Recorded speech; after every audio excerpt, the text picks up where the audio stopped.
Pagi hari ini saya akan mencoba sharing berbagi dengan saudara sebuah tema pengajaran firman Allah yang pagi ini saya berikan judul tidak dengan segenap hati.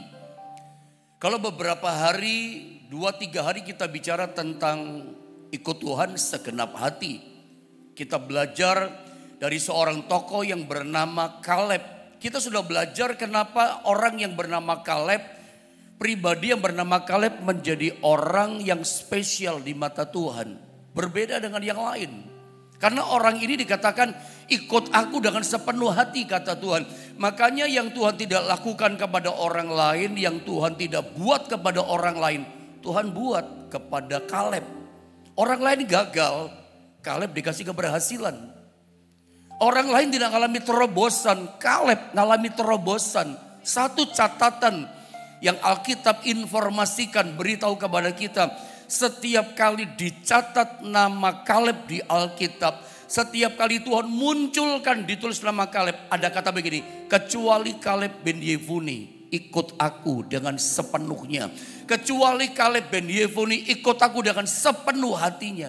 Maka dia yang masuk tanah Kanaan, dia yang sukses, dia yang berhasil. Bukan cuma itu, happy ending dia.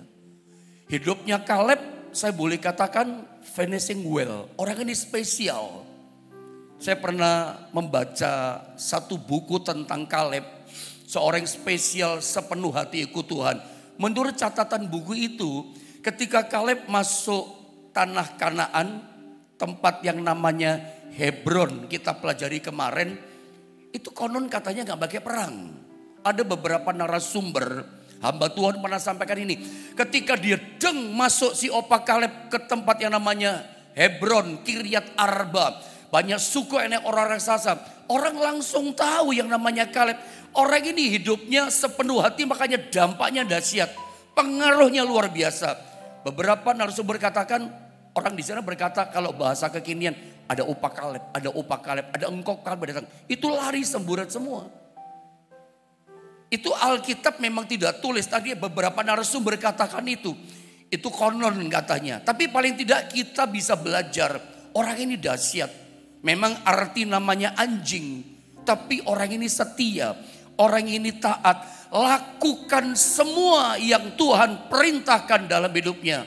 Itu full heart dengan sepenuh hati. Kalau Anda ingin jadi pribadi yang spesial, yang berbeda di mata Tuhan, kata kuncinya adalah sepenuh hati. Nah, pagi ini kita belajar kebalikannya, tidak dengan segenap hati atau tidak dengan sepenuh hati. Nah, kita baca ayatnya dari tokoh seorang raja Yehuda yang namanya Raja Amasya.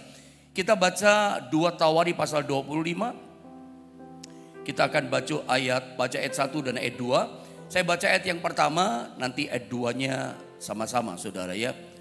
2 Tawari pasal 25 ayat 1 dan 2, firman Allah berkata begini, ayat yang pertama. Amasya berumur 25 tahun pada waktu ia menjadi raja. Dan 29 tahun lamanya ia memerintah di Yerusalem, di Yehuda, ibu kotanya Yerusalem. Nama ibunya ialah Yoadan dari Yerusalem. Ayat yang kedua sama-sama kita baca dong, 1, 2, dan 3. Ia melakukan apa yang benar di mata Tuhan, hanya tidak dengan segenap hati. Nah, ini kita mau belajar saudara ya. Ini kita mau belajar. Saya akan mulai dari sini. Kita seringkali mempunyai sesuatu yang tidak terungkap dalam diri kita. Tetapi itu ada di dalam sini, dalam hati. Saya ulang ya. Saya berangkat dari sini pengajaran firman Allah. Kita masing-masing kita seringkali punya sesuatu yang tidak terungkap. Dan itu tetap ada dalam hati kita, gak terungkap. Gak ada orang tahu. Gak ada orang ngerti. Tuhan yang tahu, barangkali kita juga tahu apa yang gak terungkap. Yang kita gak pernah ngomong sama orang. Kita gak pernah cerita. Padahal itu hal yang memalukan. Itu dosa barangkali. Atau semacamnya gak terungkap. Gini loh. Orang-orang di sekitar kita, teman kita, sahabat kita, suami kita, istri kita, orang-orang yang ada dekat sama kita, tidak ada yang ngerti. Sebab orang di sekitar kita, teman kita hanya melihat perbuatan kita. Orang hanya bisa melihat yang kita lakukan, yang kita perbuat, termasuk yang kita ceritakan, yang kita katakan, yang kita ucapkan, omongkan. Orang ngerti, oh orang ini ternyata gini ya. Dari mana orang tahu kita? Omongan kita. Orang menilai kita jujur, orang menilai kita bobrok mentalnya, orang menilai kita jorok pikirannya. Semua penilaian orang kepada kita itu dari sikap kita, perbuatan kita, termasuk yang kita ucapkan, yang kita ceritakan kepada orang. Orang melihat itu. Setiap orang di sekitar kita melihat perbuatan kita. Yang dilihat maksud saya perbuatan kita dan omongan kita. Tetapi kalau kita tidak mengucapkan, kita tidak cerita sama orang, kita tidak pernah ngomong apa-apa, orang tidak ada yang tahu. Tetapi semua itu yang saya katakan tidak tersingkap tadi, itu semuanya masih ada di dalam hati kita. Kita bicara ikut Tuhan tapi tidak segenap hati. Atau kita berdasarkan ayat ini sudah hidup benar gitu ya. Seperti Raja Amasya sudah melayani Tuhan, ke gerejanya rajin. Kamu baca Alkitab, baca juga sih Alkitab, rajin saya Pak Pendeta. Tetapi tidak segenap hati. Nah kita mau belajar pagi ini bahwa ternyata hati Tuhan itu nggak bisa hanya dipuaskan sebatas kita menyembah Tuhan. Ternyata hati Tuhan tidak bisa dipuaskan, disenangkan, disukacitakan hanya sebatas karena kita berdoa dan berdoa. Kita sudah lakukan merasa saya udah hidup benar, iman saya udah dewasa, saya sudah melayani pekerjaan Tuhan, rajin bantu pekerjaan Tuhan di gereja, bantu gembala misalnya. Tuhan tidak hanya bisa dipuaskan hanya sebatas itu. Nah ketika kita melakukannya itu, kita melakukannya dengan segenap hati atau tidak. Karena itu yang dinilai Tuhan, itu yang ada di mata Tuhan, itu menjadi penilaian Tuhan. Karena kalau kita lihat, coba lihat ayat ini dulu, gambar ini dulu saya mulai. Amasya itu menjadi raja umur 25 tahun dan memerintah selama 29 tahun. Menurut saya, Raja Amasya ketika dia jadi raja, jadi seorang pemimpin, orang yang terhebat saat itu. Dia gak finishing well. Finishnya gak enak, mati dibunuh. Pemberontakan semacam itu. Dia tidak mengalami namanya happy ending dalam kepemimpinannya. Ketika dia mati gak damai begitulah. Semuanya kita kan maunya bahagia kan. Sekarang bahagia, nanti waktu dipanggil Tuhan garis akhir bahagia. Raja Amasya tidak. Kalau kita baca ayat tadi dalam 2 Tawari 25 ayat 1. Amasya menjadi raja itu umur 25 tahun. Saya pikir kita semuanya sepakat dan setuju. Umur 25 tahun saat Raja Amasya menjadi raja. Itu boleh dikatakan usia masih sangat muda sekali ya. Semua sepakat masih sangat muda dong. Karena biasanya ya di dunia ini termasuk mungkin di Indonesia, di sekitar kita. Orang umur 25 tahun itu masih menggali pengetahuan. Masih cari jati diri gitu lah kira-kira. Masih menggali profesi pekerjaan yang cocok itu apa. Kesuksesan itu bagaimana, masih menggali. Umur 25 tahun kalau bicara orang bisnis, orang dagang, orang kerja. Dia baru start up, mulai merintis, mulai melangkah, itu 25 tahun. Baru lulus kuliah dan seterusnya, iya kan. Baru menikah, 25 tahun menurut saya adalah sebuah usia masih sangat-sangat muda. Orang memulai langkah awal, start up, memulai usahanya, mulai menggali pengetahuan, mulai menggali dunia kerja, profesi kerjaannya dan seterusnya. Menjadi raja umur 25 tahun di masa itu sangat muda. Di masa sekarang saja, seingat saya undang-undang konstitusi kita menjadi presiden, wakil presiden 40 tahun kan tadinya. Kalau gak salah turun jadi 35 tahun kan. Yang pemilihan umum kemarin diturunkan ya. Kenapa mesti 40 tahun aturannya? Karena di Alkitab juga diceritakan, Alkitab juga mengajar 40 tahun itu simbol kedewasaan. orang sudah matang pemikirannya, orang sudah dewasa hidupnya itu 40 tahun. Tapi walaupun kenyataannya ada orang 40 tahun, 50 tahun masih kayak kanak-kanak pikiran ada. Tapi garis besar mayoritas 40 tahun itu gambaran daripada kedewasaan. Makanya konstitusi kita, undang-undang di Indonesia jadi kepala negara 40 tahun dan seterusnya. Kita tidak bicara itu. Tapi kita kembali kepada konteks ini. Amasya menjadi raja 25 tahun, masih sangat muda. Memang ada yang mentor dia. 29 tahun dia jadi raja, tapi menurut penilaian saya tidak happy ending, tidak finishing well. Kita berharap hidup kita ikut Tuhan bersama istri, suami, anak-anak kita, seisi keluarga kita yang sudah diselamatkan sama-sama melayani Tuhan, itu happy ending, saudara ya. Bagaimana caranya happy ending? Saya mencoba mau menyampaikan pagi ini sama saudara satu kunci gitu ya. Satu rahasia bagaimana caranya kehidupan kita ini menarik hati Tuhan. Cara praktis menarik perhatian hatinya Tuhan bagaimana? Dan pemicunya cuma sederhana. Kita ini ikut Tuhan dengan segenap hati atau tidak?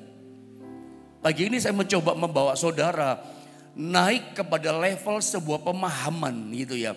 Ada jangan nego sama Tuhan. Kita seringkali jadi anak Tuhan itu nawar gitu ya. Kita suka bergaining sama Tuhan, nego gini. Tuhan, selama ini saya udah setia ikutmu. Saya udah melayani Tuhan. Saya merasa sudah hidup benar, tinggalkan dosa, kejahatan. Saya sudah ikhlas, jujur melayani Tuhan. Kita coba nego. Coba menawar ketika kita berdoa. Kita coba bergaining, tunjukkan diri kita. Saya sudah ini melayani Tuhan. Saya baca Alkitab, saya menabur korban buat pekerjaan Tuhan. Kasih perpuluhan, kasih persembahan. Bantu jadi berkat buat orang kesusahan. Lalu kita berkata, tapi kenapa doa saya belum dijawab? Coba tawar, nego. Saya sudah melayani Tuhan. Saya sudah rajin ke gereja. Tapi kenapa jalan saya masih buntu? Seperti ada tawar-menawar. Kenapa doa saya belum dikabulkan? Kenapa saya belum terima berkat? Kenapa sakit penyakit di tubuh saya belum disembuhkan? Kenapa saya belum alami terobosan? Dan seterusnya dan seterusnya. Kita coba bergaining, coba nego, coba tawar Tuhan. Dengan apa yang kita lakukan, kita tanya sama Tuhan. Kok Tuhan belum tolong saya? Kok saya belum mengalami kebaikan dan berkatnya Tuhan? Seharusnya level kita pemahaman gak seperti itu. Harusnya kita itu tiba pada satu pemahaman level yang baru. Kita harusnya tiba, saudara ya, pada satu situasi begini. Bahwa aku ini melakukan ini sudah dengan segenap hati atau belum. Nah ini kuncinya loh. Saya mau buat saudara naik level pada pemahaman ini. Bukan nego, bukan menawar sama Tuhan. Tetapi kita harus tiba pada satu pemahaman yang baru, persepsi yang baru. Kita melakukan ini sudah dengan segenap hati atau jangan-jangan tidak dengan segenap hati. Sudah melayani tapi ngomel. Itu kan problemnya kita masalahnya. Sudah setia ibadah, setia sih bantu pelayanan tapi ngomel. Hidup benar saya Pak Pendeta tapi ngomelnya banyak. Saya setia selama ini belum ditolong. Saya taat sama Tuhan tapi sambil ngomel. Apakah itu dalam tanda kutip bisa dikatakan dengan segenap hati? Itu tidak segenap hati dong. Ada persungutan, ada keluhan. Makanya saya katakan kita harus tiba pada satu level ini. Bahwa kita melakukannya kata kuncinya dengan segenap hati atau tidak.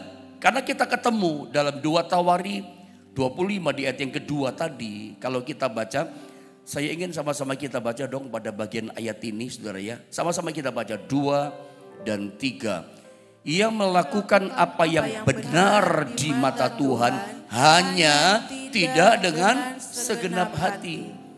Pada waktu saya pikir termasuk Anda juga ya.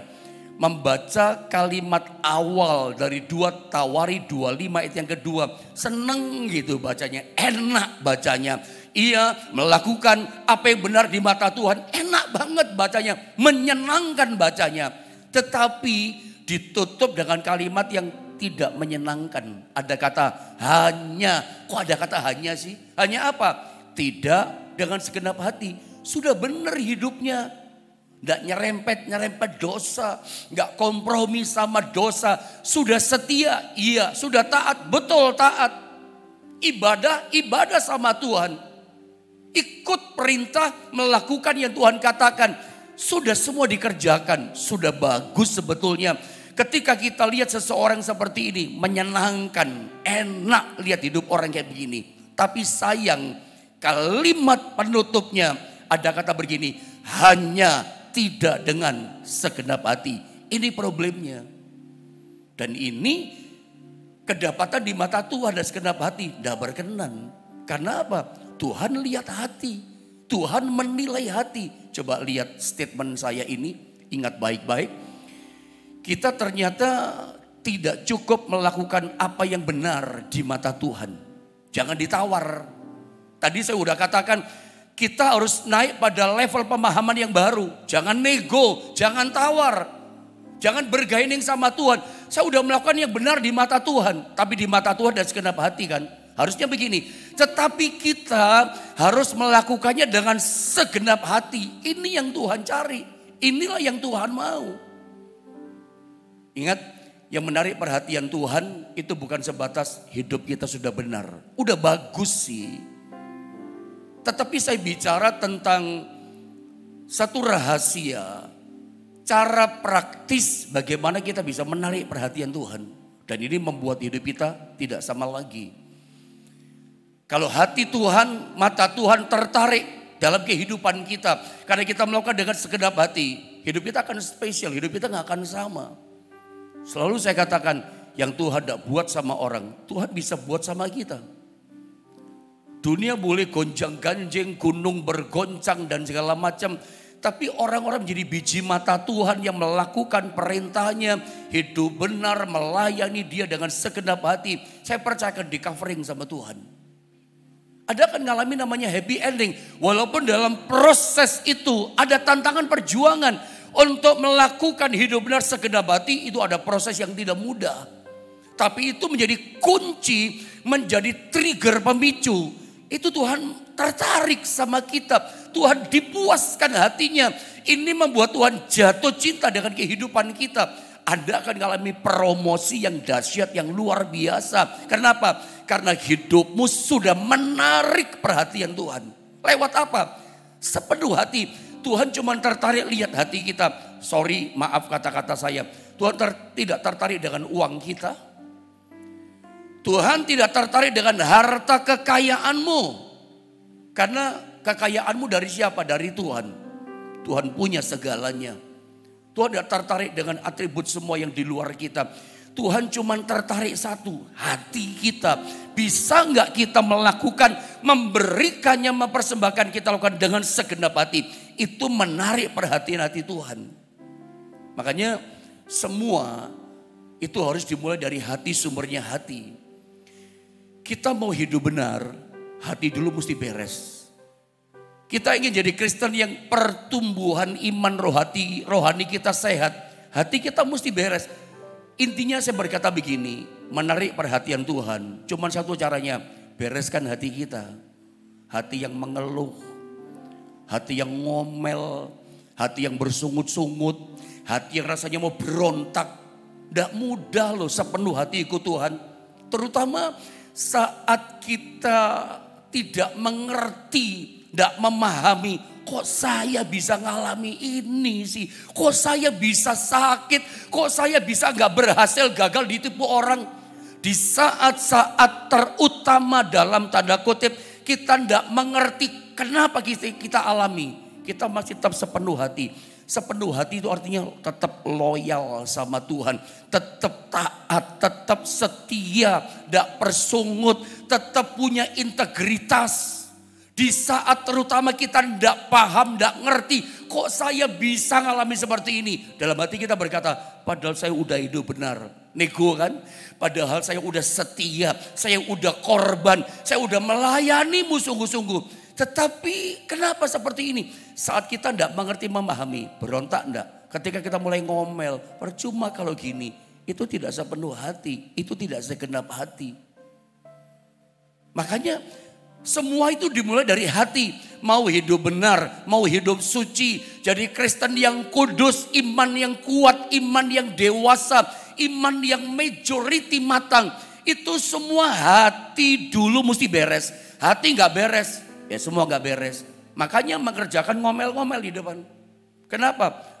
Belum ada pemberesan hati. Sama ya kalau kita melayani Tuhan, memang hati dulu mesti beres kok. Ujungnya kan saya katakan hari Minggu kemarin dalam khotbah hari Minggu, pengajaran Minggu.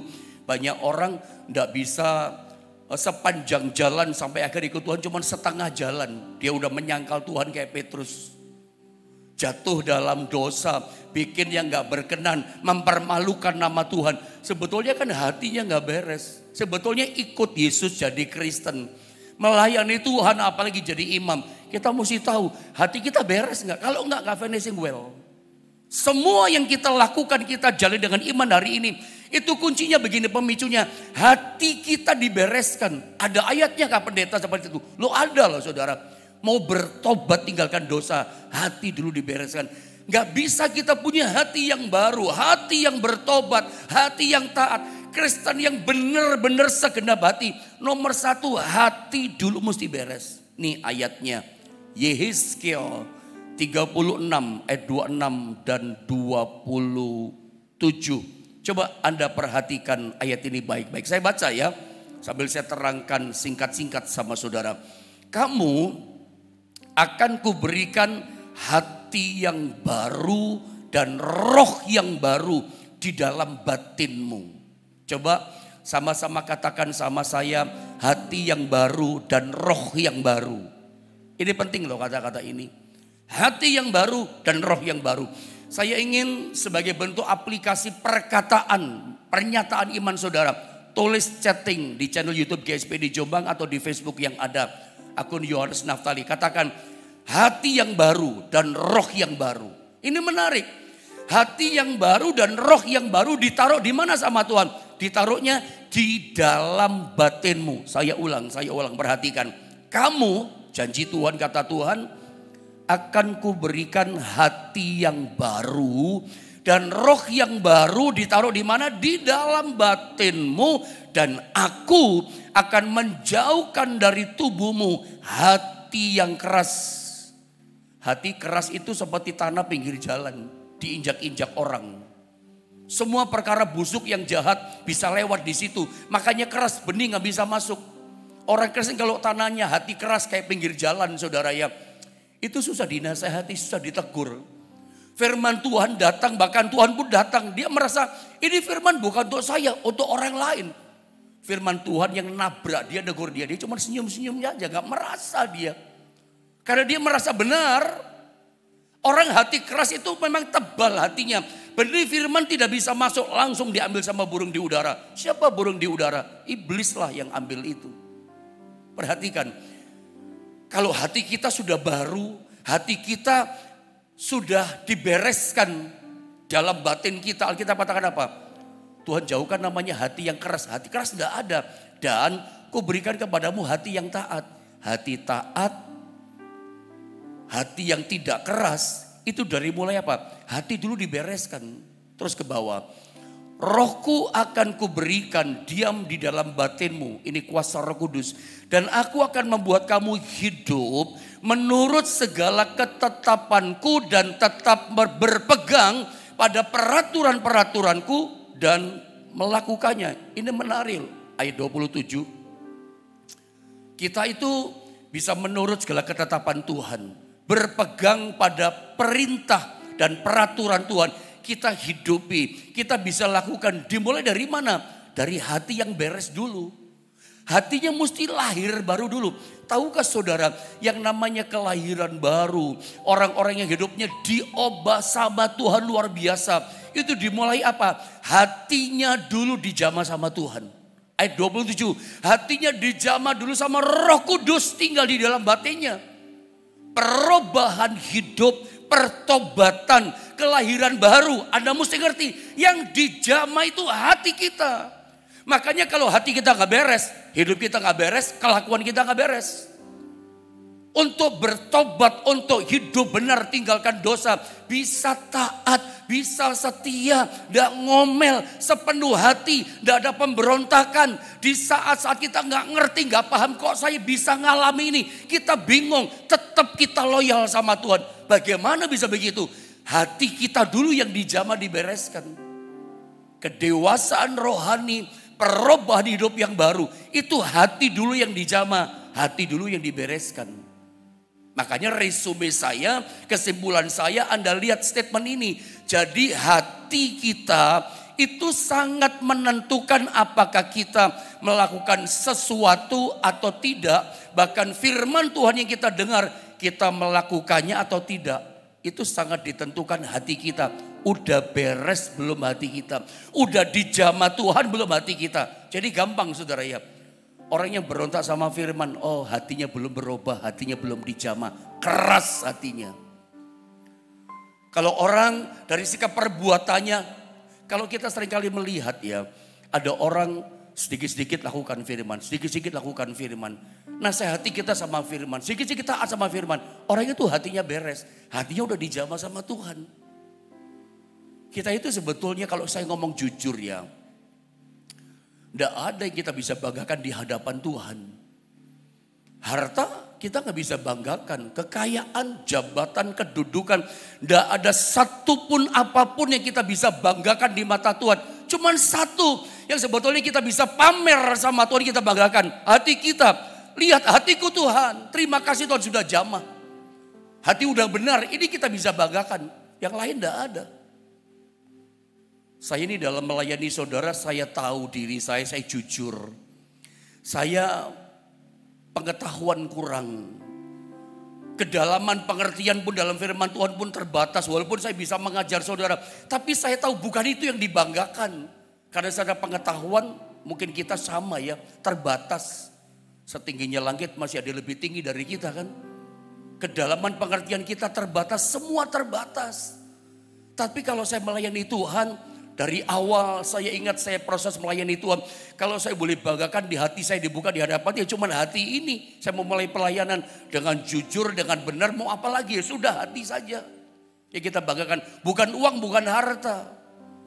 Karena ternyata yang dipentingkan sama Tuhan, hati. Bisa segenap hati enggak? Saya mau tunjukkan satu ayat sama saudara. Mazmur 44 ayat 22. Ini ayat penting ya. Mungkin Anda pernah dengar ayat ini ya. Saya ingin sama-sama kita membaca ayat ini saudara ya. Sama-sama kita baca. 1, 2, 3. Masakan Allah tidak akan menyelidikinya? Karena ia mengetahui rahasia hati. Tidak ada yang tersembunyi. Ayat ini berkata karena ia yaitu Tuhan mengetahui rahasia hati. Yang Tuhan lihat cuma satu hati kita. Tuhan tidak lihat harta kita, uang kita. Tidak ada yang bisa dibanggakan termasuk pengetahuan kita, jabatan kita. Tuhan cuma lihat apa? Rahasia hati. Cuma hati kita dilihat. Ada pasti ingat kisah 1 Samuel pasal 16 ayat yang ke-6. Dalam cerita ini, coba lihat gambar ini saudara ya. Ini kisah tentang Samuel datang ke Bethlehem ke rumahnya Isai. Di mana Tuhan ngomong sama Nabi Samuel, Samuel, aku telah menolak Saul. Kenapa Saul ditolak? Hatinya gak beres Saul. Gak taat hatinya. Ketika peperangan dia takut. Tunggu-tunggu Nabi Samuel gak datang-datang. Dia nyelonong. Sembrono. Ceroboh hidupnya. Dia potong lembu atau domba. Dia persembahkan kepada Tuhan. Sebelum dia perang. Padahal itu adalah otoritas bagian wilayahnya Nabi dan imam. Dia kan raja. Hanya ngatur rakyat, tata negara. Bukan bagiannya. Ini konteks perjanjian lama. Orang ini gak taat. Nyelonong saja. Semaunya dia. Kecewa hati Tuhan. Dia berkata begini. Ini hal yang suci, yang hal ilahi, hal ibadah saja. Dipakai sembrono begini. Tuhan langsung marah berkata sama Samuel. Aku telah tolak dia. Aku telah bertemu dengan seorang berkenan di hatiku. Tapi Tuhan tidak ngomong siapa orang itu. Tapi Tuhan beritahu kata kuncinya. Kadang kalau Tuhan bicara sama kita cuma di awal depan. Lanjutnya kita nggak tahu. Kita disuruh melangkah dengan iman setiap hari dalam ketaatan. Tapi kalau orang hatinya baru, hatinya taat, dia akan nurut. Pergi Samuel ke Bethlehem. Nah kita baca ayat ini. Yang muncul Eliab. 1 Samuel 16 ayat 7. Saya baca ya.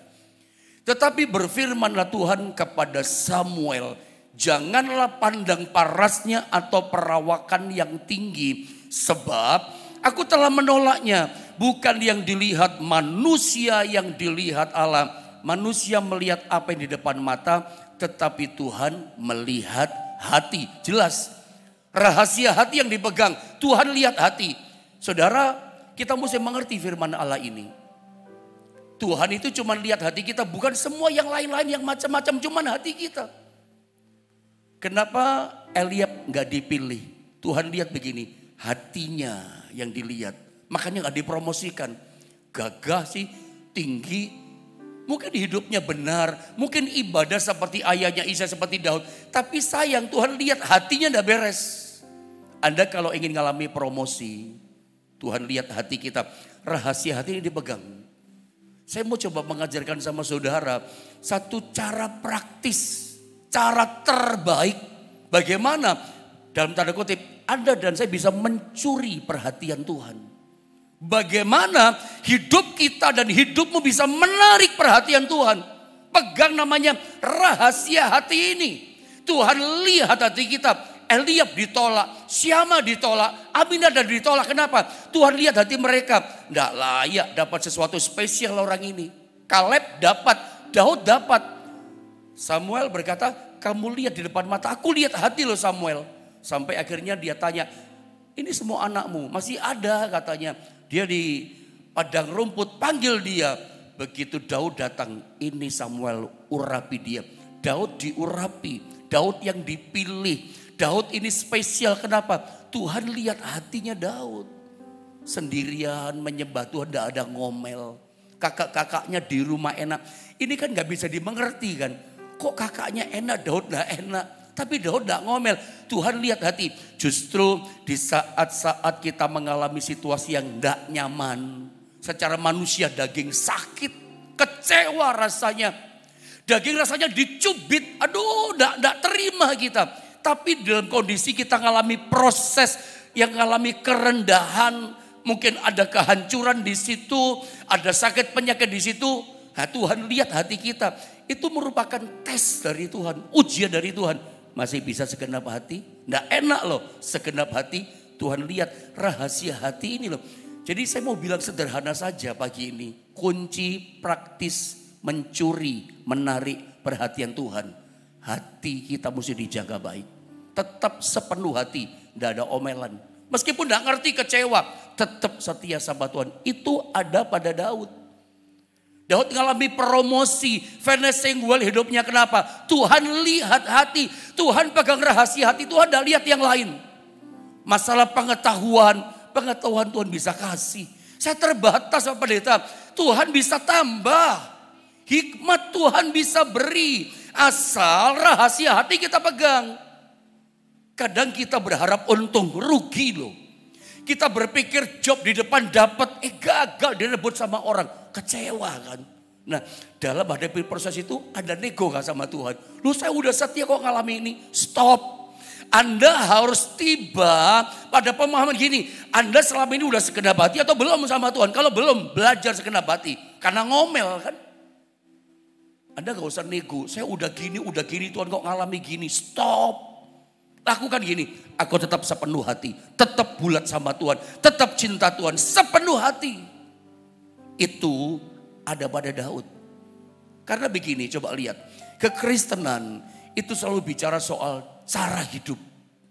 Perhatikan ayat ini mungkin ayat terakhir berarti ya dengan waktu yang ada. Perhatikan, saya baca Efesus 5 ayat 15. Karena itu perhatikanlah dengan seksama. Perhatikanlah dengan seksama bagaimana kamu hidup. Janganlah seperti orang bebal yang keras hatinya.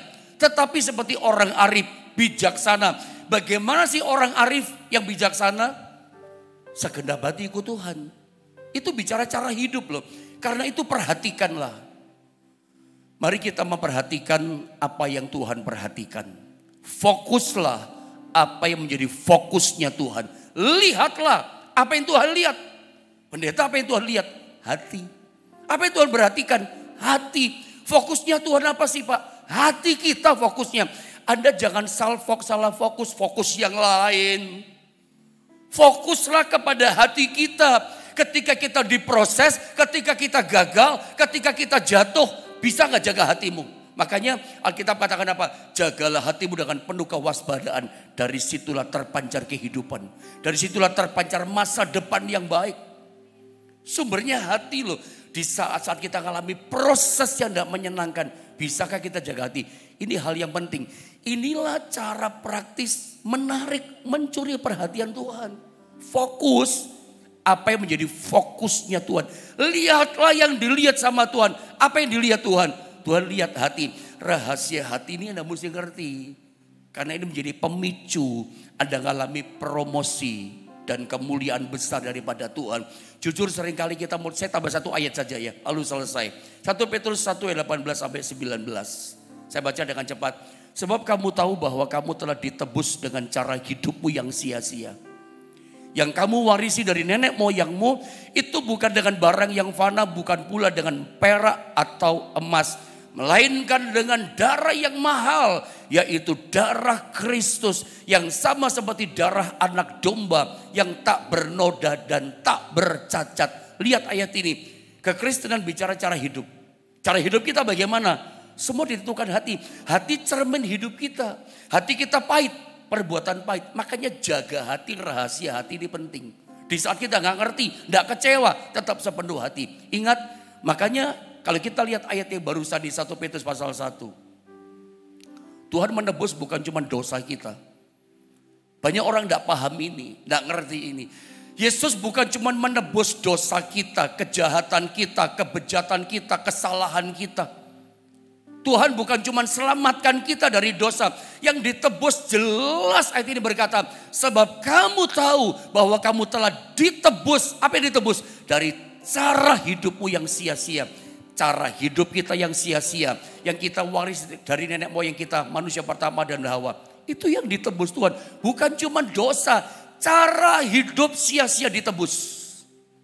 Dan saya berdoa pagi ini. Cara hidup kita yang sia-sia pun ngalami penebusan itu. Dan kita harus paham itu.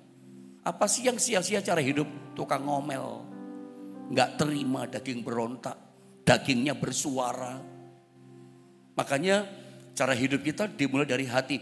Cara hidup yang baik, bertobat, hidup benar, dewasa rohani, hidup kudus. Itu semua dari mulai hati dulu dibereskan. Kalau hati kita beres, segenap hati. Ingat, kita harus tiba pada satu pemahaman yang baru begini. Kita ini melakukan dengan segenap hati atau tidak? Nah ini Anda renungkan. Ada doa pagi saat ini segenap hati atau tidak? Ada ibadah ke gereja segenap hati atau tidak? Anda menabur segenap hati atau tidak? Kalau tidak memuaskan. Karena fokusnya Tuhan, lihat hati. Bukan sekedar penyembahan kita memuaskan dia. Hati kita yang sepenuh hati itu yang menyenangkan dia. Tuhan itu lebih berharga dari semuanya. Dia terindah dalam hidup kita. Biar firman Allah boleh mengubah cara pandang kita. Level kita semakin naik rohani kita di hadapan Tuhan. Mari kita sama-sama menyembah Tuhan.